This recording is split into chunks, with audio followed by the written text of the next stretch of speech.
Assalamualaikum warahmatullahi wabarakatuh. Izin memperkenalkan diri saya, nama saya Rosa Andita Saputra dengan NIM 11621100555.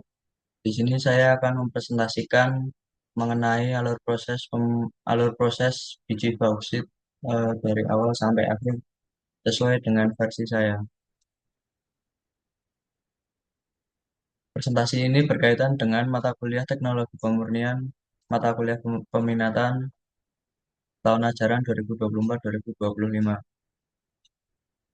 Yang pertama yaitu saya bisa menjelaskan mengenai proses bayar. Proses bayar sendiri adalah metode utama untuk memurnikan biji bauksit guna menghasilkan alumina atau aluminium oksida.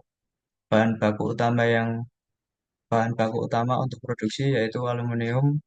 Secara garis besar, proses ini melibatkan tahapan pelarutan atau digestion, kemudian pemisahan padatan atau cairan, yaitu clarification, kemudian ada pengendapan atau precipitation, dan kalsinasi atau calcination. Untuk bagannya sendiri atau diagram alirnya, yang pertama yaitu ada bauksi mentah atau feed, kemudian dilanjut dengan unit persiapan yaitu ada penghancuran, penggilingan, dan pencucian. Kemudian dilanjutkan dengan tangki pelarutan atau digester. Eh, Kemudian dilanjutkan dengan proses flash tank atau cooler. Kemudian thickener. Kemudian dilanjut dengan filter press atau filter tekan. Eh, ini pencucian lumpur merah. Kemudian dilanjut dengan cooler filter, pendinginan, dan filtrasi larutan aluminiuminat. Kemudian dilanjut dengan presipitator, penambahan kristal atau sheet atau pendinginan. Kemudian dilanjut dengan thickener, filter, permisahan aluminium hidroksida.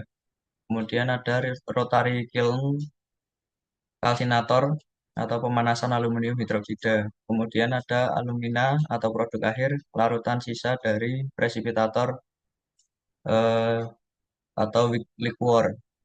Kemudian evaporator yaitu konsentrasi larutan NaOH, kemudian yang terakhir unit daur ulang atau larutan NaOH kembali ke digester. Yang pertama yaitu ada proses preparasi biji bauksit. Gambaran prosesnya yaitu bauksit kasar dilakukan proses crusher menggunakan ball mill atau rod mill, kemudian dilanjut hydrocyclone ini opsional untuk klarifikasi untuk klasifikasi ukuran, kemudian dilanjut washing unit atau pencucian yang akan masuk kepada slurry tank. Kemudian tujuannya sendiri yaitu untuk mengurangi ukuran ukuran partikel bauksit untuk meningkatkan luas permukaan dan efisiensi pelarutan, serta menghilangkan pengotor yang tidak diinginkan.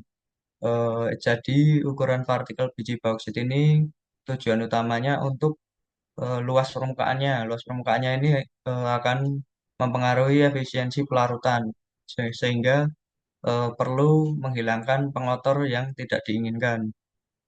Kemudian ada parameternya, parameternya sendiri yaitu ukuran partikel biasanya 300 mikron, kemudian ada konsentrasi selari. Untuk tambahan, terkadang ada tahap pencucian awal untuk menghilangkan tanah liat atau silika bebas. Kemudian ada proses pelarutan yaitu digester. Untuk prosesnya atau alur prosesnya sendiri yaitu ada slurry dari bauksit, larutan NaOH panas dari daur ulang, kemudian dilanjut dengan digester, kemudian dilanjut dengan tangki bertekanan atau tabung reaksi, kemudian dilanjut dengan flash tank untuk pendinginan awal dan pendinginan dan pemisahan uap. Reaksi kimia utama yang terjadi pada proses ini yaitu ada pelarutan aluminium hidroksida, yaitu AlOH3 solid plus NaOH aqueous menjadi NaAlO2 aqueous plus 2H2O. Kemudian ada pelarutan aluminium, yaitu AlOOH solid plus NaOH aqueous menjadi NaAlO2 aqueous plus H2O. Kemudian reaksi samping. Reaksi sampingnya sendiri yaitu pembentukan desilikasi produk yaitu 2NaOH aqueous plus SiO2 plus SiO2 solid menjadi Na2 SiO2 aqueous plus H2O. Kemudian menjadi Na2SiO3 aqueous plus 2NaAlO2 aqueous plus 4H2O menjadi Na2O Al2O3 2SiO2 kemudian 2H2O solid plus MaNaOH aqueous menjadi desilication product.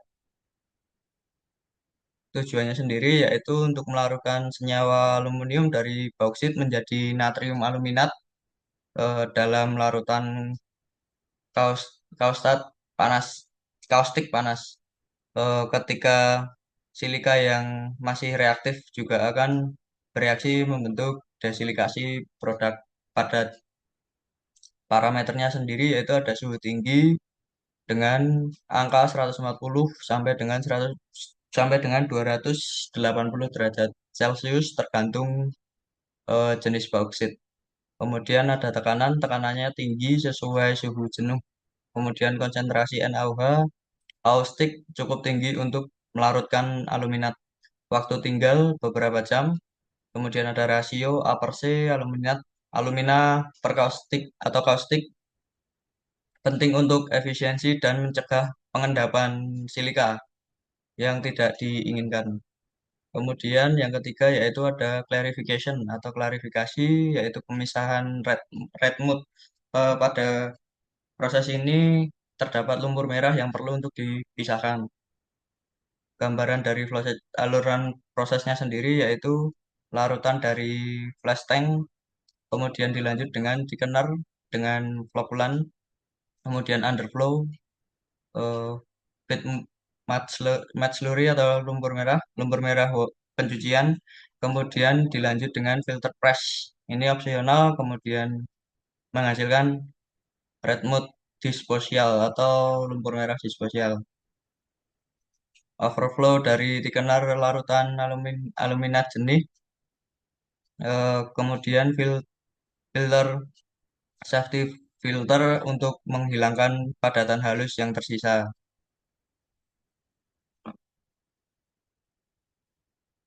Dari proses ini memiliki tujuan sendiri. Tujuannya yaitu untuk memisahkan padatan yang tidak larut atau yang kita sebut tadi lumpur merah, red mud, dari larutan natrium aluminat yang mengandung alumina. Jadi kita tadi sudah sampai pada natrium aluminat. Nah, natrium aluminatnya ini masih mengandung alumina, juga lumpur merah ini. Komponen red mudnya sendiri yaitu ada oksida besi, silika yang tidak larut, desilikasi produk, titanium, bahkan dioksida, dan pengotor lainnya. Parameternya sendiri yaitu penambahan flokulan. Jadi penambahan flokulan ini adalah penambahan reagen untuk membantu proses aglomerasi partikel lumpur merah agar lebih mudah diendapkan atau mengendap. Kemudian ada suhu, ini masih cukup tinggi. Kemudian dari efisiensi dari memulihkan NaOH untuk dari lumpur merah.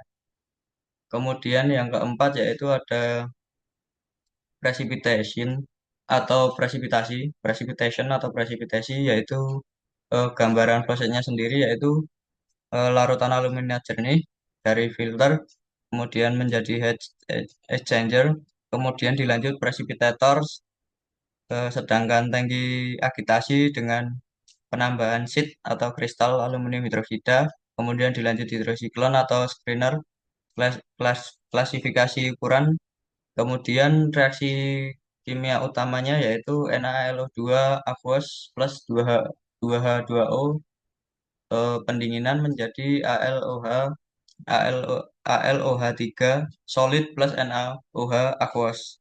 Tujuannya sendiri yaitu untuk mengendapkan aluminium hidroksida murni dari larutan natrium aluminat yang tadi sudah disebutkan dilakukan dengan mendinginkan larutan dan menambahkan kristal.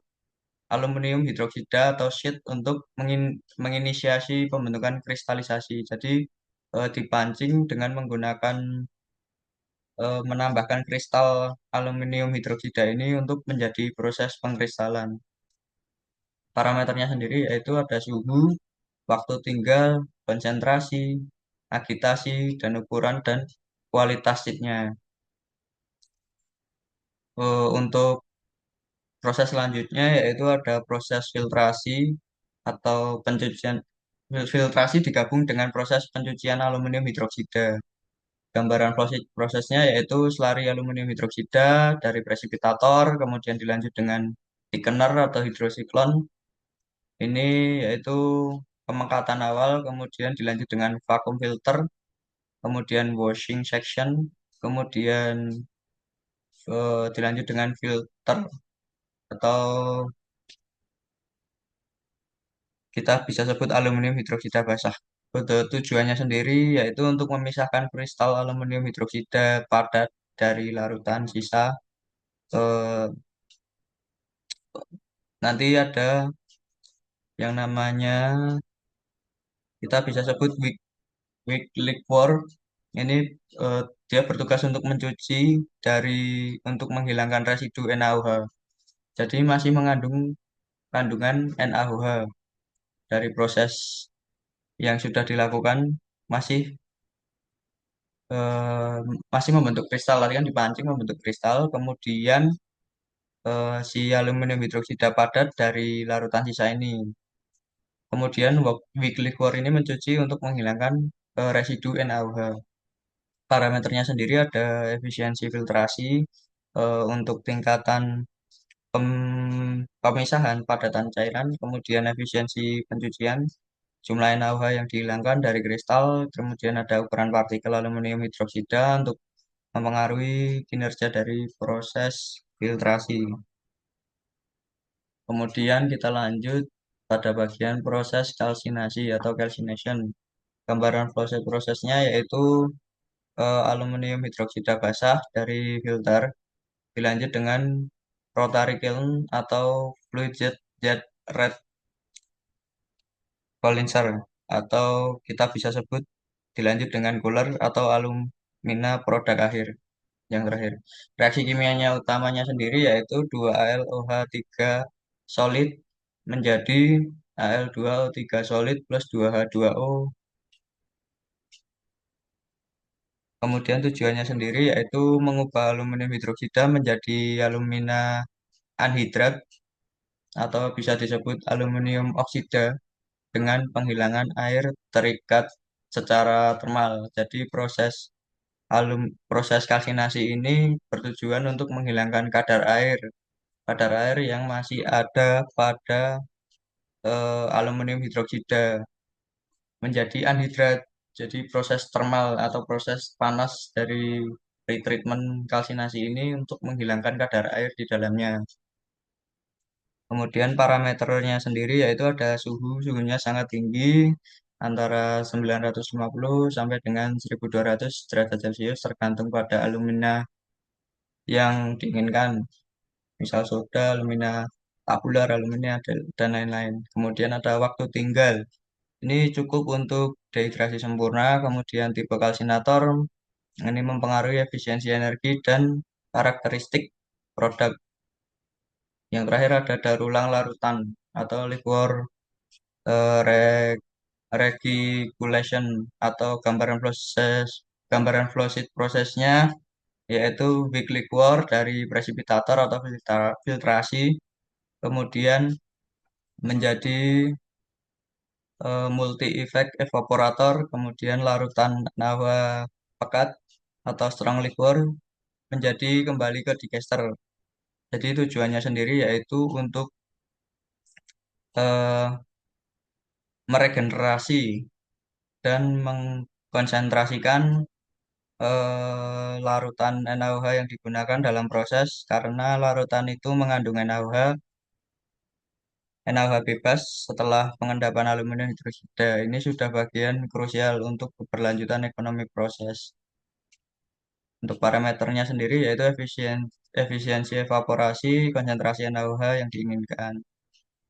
Mungkin itu saja untuk kesimpulannya, yaitu proses bauksit ini diawali dengan proses preparasi, kemudian dilanjut dengan proses pelarutan, preparasi, kemudian pelarutan atau kita bisa sebut digester, kemudian dilanjut dengan proses clarification atau klarifikasi, ini pemisahan tadi lumpur merah, kemudian dilanjut dengan presipitasi atau precipitation, tujuannya untuk pengendapan ya, pengendapan aluminium hidroksida tadi dengan larutan natrium aluminat. Kemudian dilanjut dengan proses filtrasi dan pencucian aluminium hidroksida, kemudian dilanjut dengan kalsinasi atau calcination. Yang terakhir yaitu ada proses daur ulang larutan. Jadi itu saja yang bisa dapat saya sampaikan. Semoga dapat menambah wawasan dari saya sendiri agar lebih giat dalam belajar, terutama proses dari ekstraksi sendiri. Sekian, terima kasih. Wassalamualaikum warahmatullahi wabarakatuh.